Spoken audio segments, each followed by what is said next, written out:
America के बहनों और भाइयों, आपके इस स्नेहपूर्ण और जोरदार स्वागत से मेरा दिल अपार हर्ष से भर गया है। मैं आपको दुनिया की सबसे प्राचीन संत परंपरा की तरफ से धन्यवाद देता हूँ। मैं आपको सभी धर्मों की जननी की तरफ से धन्यवाद देता हूँ और सभी जाति संप्रदाय के लाखों करोड़ों हिंदुओं की तरफ से आपका आभार व्यक्त करता हूँ। मेरा धन्यवाद कुछ उन वक्ताओं को भी है जिन्होंने इस मंच से ये कहा कि दुनिया में सहनशीलता का विचार सुदूर पूर्व के देशों से फैला है। मुझे गर्व है कि मैं एक ऐसे धर्म से हूँ जिसने दुनिया को सहनशीलता और सार्वभौमिक स्वीकृति का पाठ पढ़ाया है।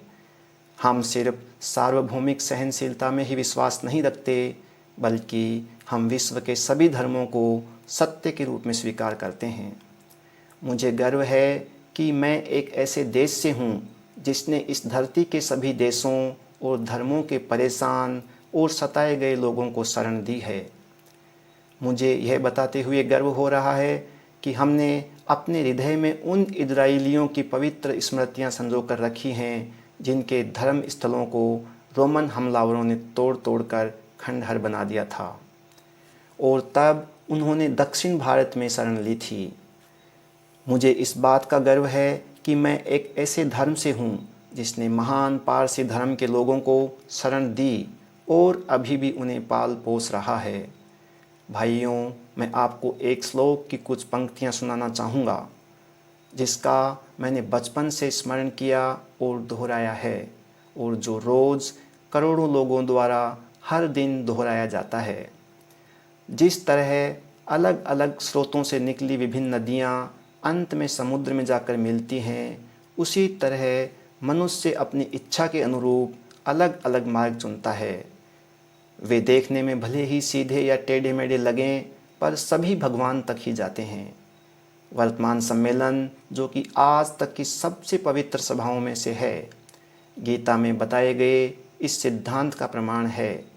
जो भी मुझ तक आता है, चाहे वह कैसा भी हो, मैं उस तक पहुंचता हूं।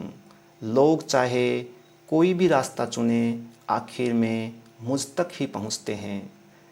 सांप्रदायिकताएं, कट्टरताएं और इसके भयानक वंशजों की हठधर्मिता ने लंबे समय से पृथ्वी को अपने शिकंजों में जकड़ा हुआ है। इन्होंने पृथ्वी को हिंसा से भर दिया है। कितनी बार ही ये धरती खून से लाल हुई है। न जाने कितनी सभ्यताएं तबाह हुईं और कितने देश मिटा दिए गए। अगर ये भयानक राक्षस नहीं होते तो आज मानव समाज कहीं ज़्यादा उन्नत होता, लेकिन अब उनका समय पूरा हो चुका है। मुझे पूरी उम्मीद है कि आज इस सम्मेलन का शंखनाद सभी हठधर्मिताओं, हर तरह के क्लेश और सभी मनुष्यों के बीच की दुर्भावनाओं का विनाश करेगा, चाहे वह तलवार से हो या फिर कलम से।